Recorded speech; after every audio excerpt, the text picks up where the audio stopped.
Bismillahirrahmanirrahim. Dan 4 hal yang menjaminkan banyak rizki, bukan memudahkan rizki. Tolong Bapak Ibu hafal, 4 hal bukan menjaminkan rizki, bukan memudahkan rizki, tidak. 4 hal mendatangkan rizki kemari. Dan 4 hal bukan Allah kasih kemudahan berarti kita berjalan mencari rizki Allah kasih, tidak. Bukan dikasih kemudahan. Tapi di mana saja kita ada, posisi kita di mana saja, Allah datangkan rizki kepada kita. Yang pertama, qiyamul lail, salat malam. Yang kedua, berbanyak istighfar waktu sahur. Kalau anda tidak salat malam, jangan tinggalkan istighfar waktu sahur. Waktu sahur kapan? Kira-kira 30 menit sebelum azan. Disitulah Allah sendiri memuji, Allah bangga dan senang terhadap orang yang sahur. Sampai ulama berkata, tidak ada ibadah yang terbaik di waktu sahur selain istighfar. Jadi boleh baca Quran, boleh salat malam, boleh zikir, boleh apapun, tapi yang terbaik istighfar. Fokus hanya istighfar.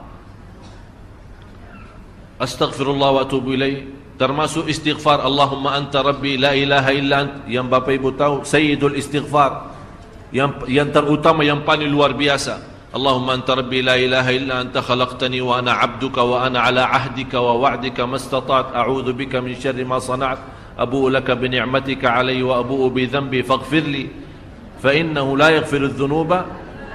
Ya Allah, kalau kita fahami doa ini luar biasa. Oleh karena itu kata Rasulullah, barang siapa yang membaca sayyidul istighfar, kemudian di malam hari dengan keyakinan dia meninggal habis baca istighfar, masuk surga. Masuk surga.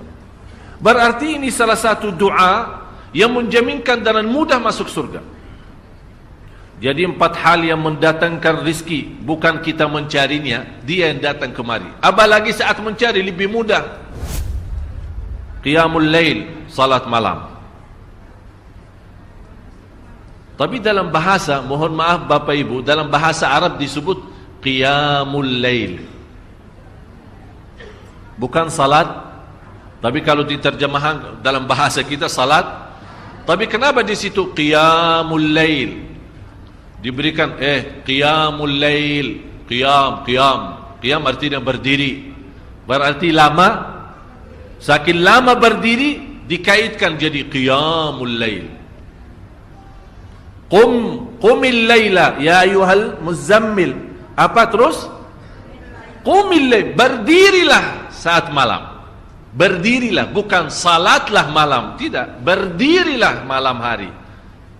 Itu dahsyatnya di situ berdiri. Qiyamul lail. Yang kedua, berbanyak istighfar. Yang ketiga, berbanyak sedekah.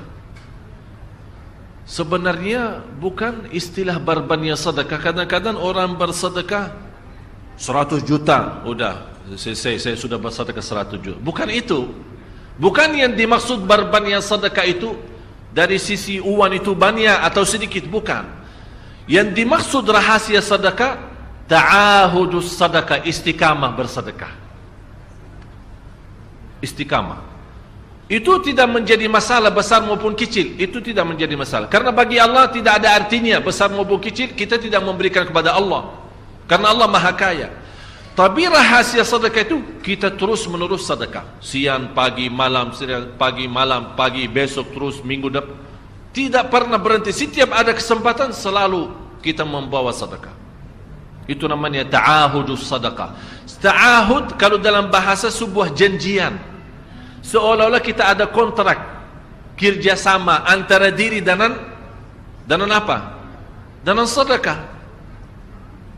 Itu kata ta'ahud, ahad, berjanjian. Saya berjanji. Seolah-olah ada berjanjian antara kita dalam sedekah.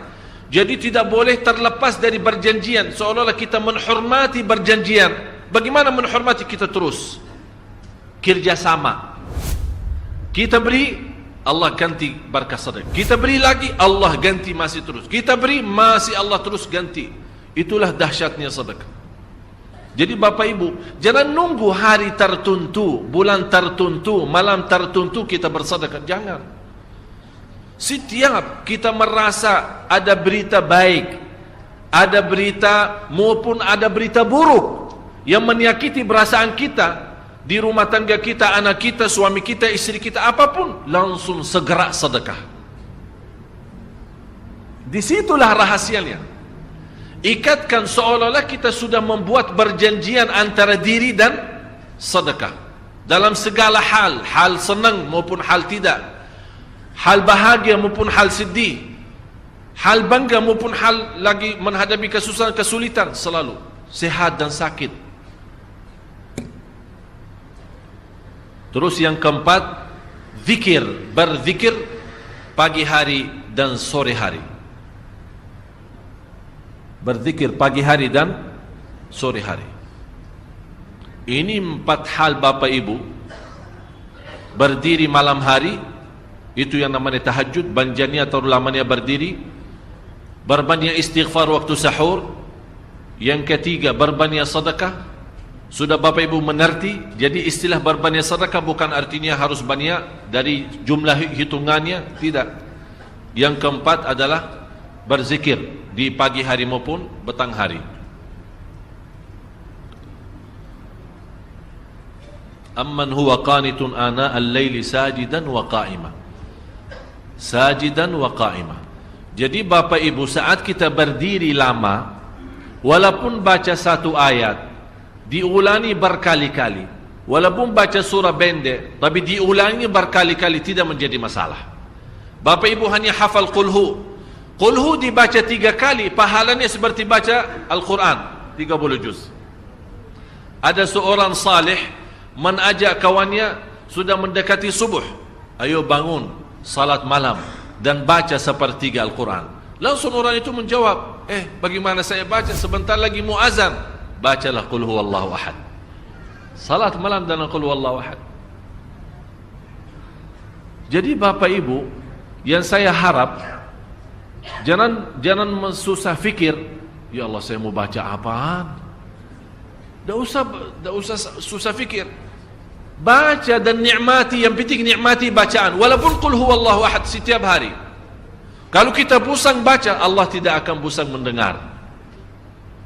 Malah Allah paling senang mendengar bisikan bacaan dan bisikan doa kita malam hari. Allah paling senang mendengar bisikan doa munajat kita malam hari. Itu luar biasa.